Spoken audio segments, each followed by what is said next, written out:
स्वीकार्नुहोस् बुङकुलुङ शाखाको तर्फबाट यो चासुङ सिल्ली। धन्यवाद।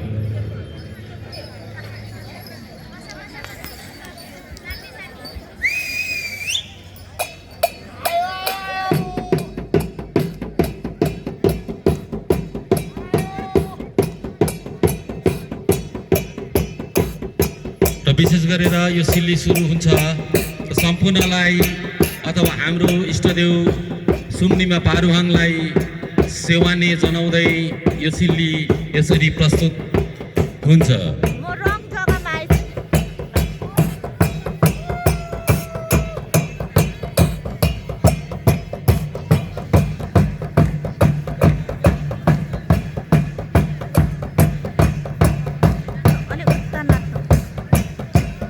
र विशेष गरेर सम्पूर्ण किरुवाहरूलाई सेवानी भन्दै साथै आफ्ना इष्टदेव सुम्निमा पारुहाङलाई पनि सेवानी जनाउँदै हाम्रा सिल्ली टोलीले आफ्ना सिल्ली प्रस्तुत गरिरहेका छन्।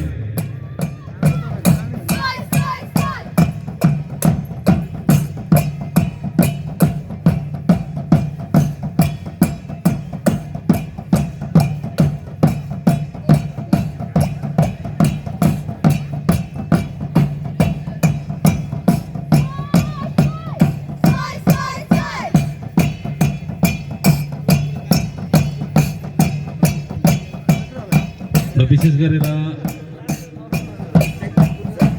हामीले यी तीन चुला साथै हाम्रा इष्टदेव सुम्निमा पारुहाङलाई सेवाने भन्दै हाम्रा सिल्ली टोली अगाडि बढिरहेका छन्।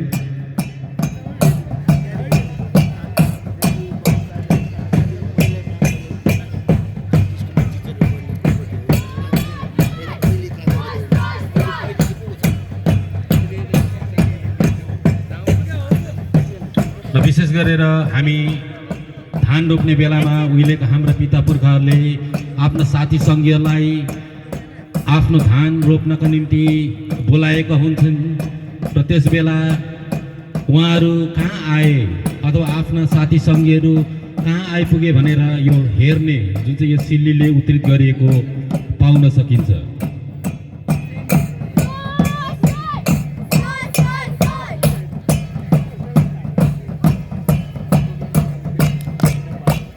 र विशेष गरेर साथीहरूलाई जुन हेर्ने अथवा साथीहरू देखेकोमा खुसी व्यक्त गर्दै अब हामी धान रोप्नुपर्छ है भनेर खुसी व्यक्त गरेको यस सिल्लीले उत्रित गरेको पाइन्छ।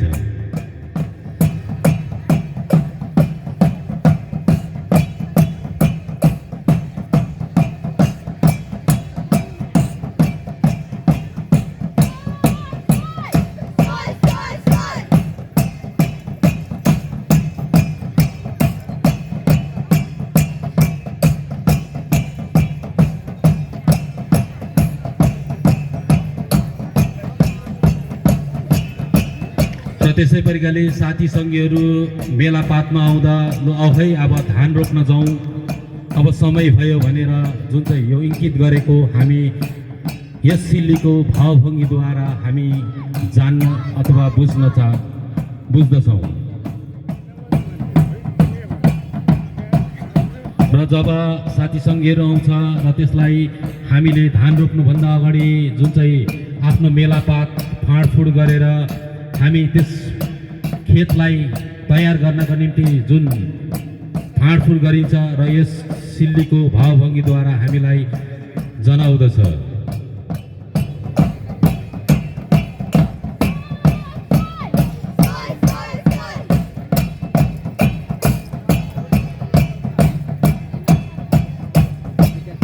र त्यस्तै परिकाले जब फाँडफुँड गरिन्छ र ससाना झारपातहरू हामी गोड्ने कार्यक्रम गर्छौँ जुन चाहिँ खेतमा र यो यसै सिल्लीद्वारा हामी जान्न सक्दछौँ।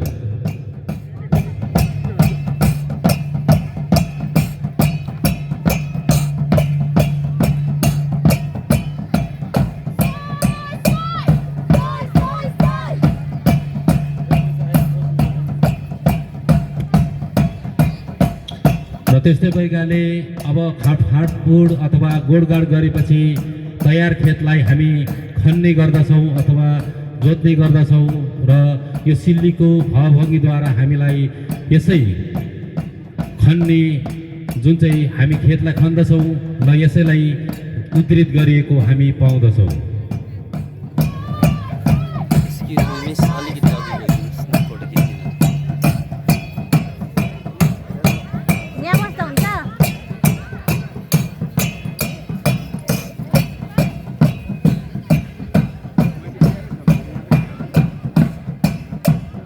र त्यस्तै प्रकारले त्यसमा जुन चाहिँ तयार भएको खेतमा हामी बिउलाई छर्ने कार्यक्रम जुन चाहिँ हामी गरिन्छ, जुन धान खेत गर्नको निम्ति पहिला बिउलाई छरिन्छ र यो सिल्लीद्वारा यसैलाई इङ्कित गरेको हामी पाउँदछौँ।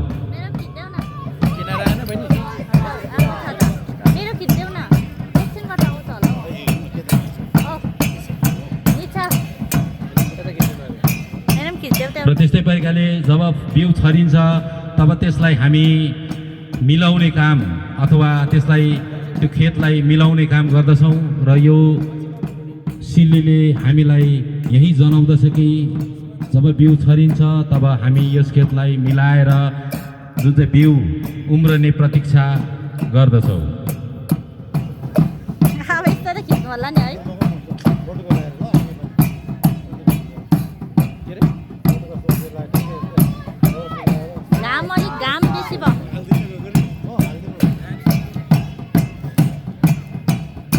र अन्तमा जुन चाहिँ 15 अथवा महिना दिन बादमा जुन चाहिँ बिउ उम्रिन्छ र त्यसलाई हामी रोप्नको निम्ति बिट्टा तयार गर्छौँ र यो सिल्लीले पनि हामीलाई यही जनाउँदछ कि अब धान रोप्ने बेला भयो र यसलाई बिट्टा बनाऊ है भन्ने जुन चाहिँ यो सिल्लीले हामीलाई जनाउँदछ।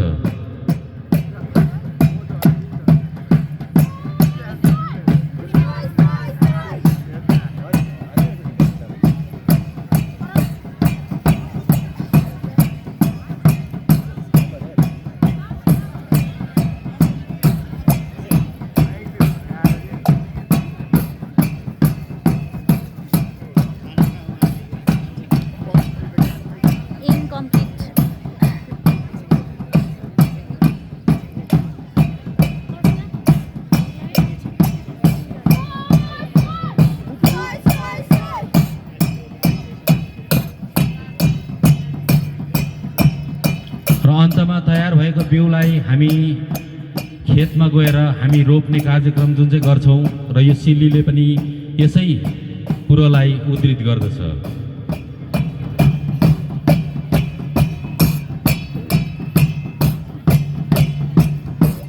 सबभन्दा पुरानो सिल्ली है, चासो सिल्ली।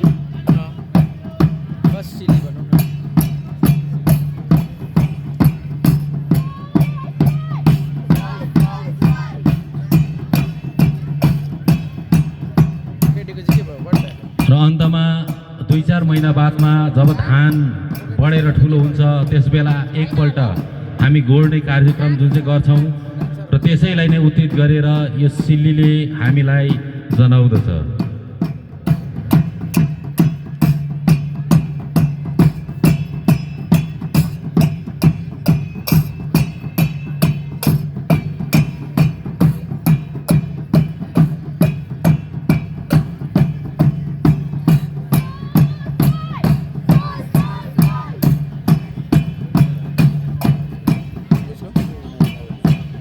र अन्तमा जब फसल तयार हुन्छ तब हामी खुसी हुँदै त्यस फसललाई हामी काट्ने कार्यक्रम गर्दछौँ अथवा यो धानको जुन चाहिँ फसल छ यसलाई काट्ने जुन चाहिँ यो सिल्लीद्वारा हामीलाई जनाउँदछ।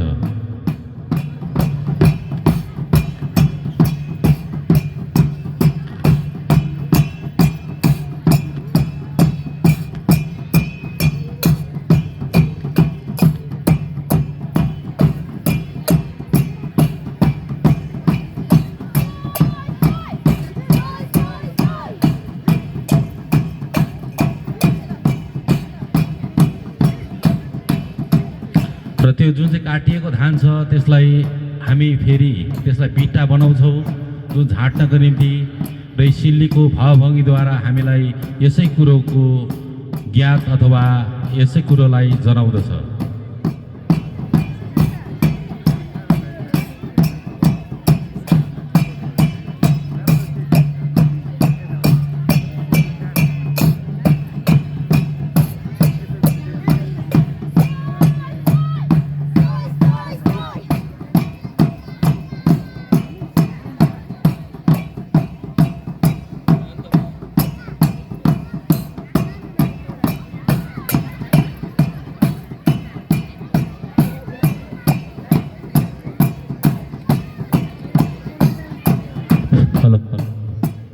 र अन्तमा त्यस बिटा पारेको धानलाई हामी झाँट्ने काम गर्दछौँ अथवा झार्ने काम गर्दछौँ र यसै सिल्लीद्वारा हामीलाई यो जनाउँदछ।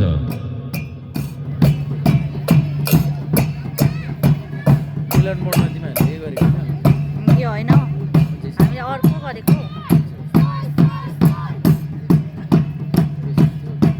बलिहाङसिली। अन्तमा त्यो झाँटिएको धानलाई हामी हम्काएर अथवा जुन चाहिँ त्यसको भुस अनि त्यसको खाटी चामललाई हामी छुट्याउने कार्यक्रम गर्दछौँ र यसैलाई नै यस सिल्लीले उत्रित गरेको पाइन्छ।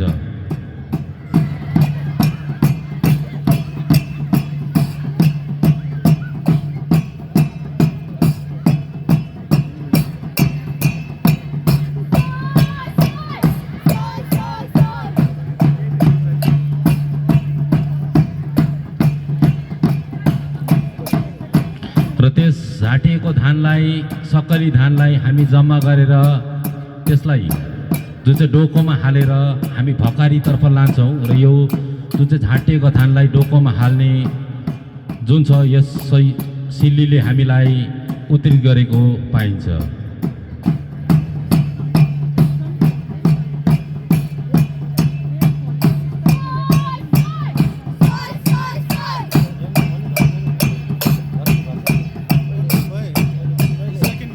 र अन्तमा जुन डोकोमा भरिएको धानलाई बोकेर हामी घरतर्फ लान्छौँ त्यस्तै प्रकारले त्यसलाई हामी भकारीमा हाल्छौँ र यो सिल्लीले डोको उठाएर बोकेको जुन चाहिँ भावभङ्गीलाई यहाँनिर प्रस्तुत गर्दछ।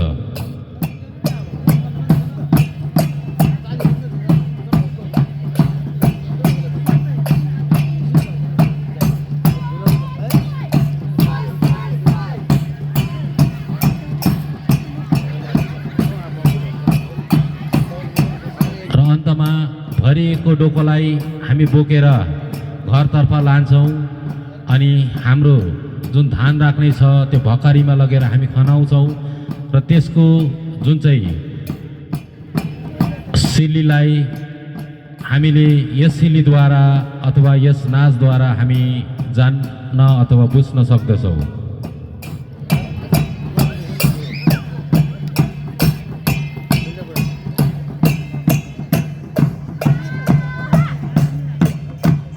र अन्तमा हामी यसरी नै धान रोपेकोदेखिको लिएर अन्तमा हामीले अनि धानलाई कसरी फसल पकाएर अथवा हामीले भकारी अथवा आफ्नो घरसम्म भित्राउँछौँ भन्ने यस सिल्लीले सम्पूर्ण विस्तृत विवरण दिँदछ।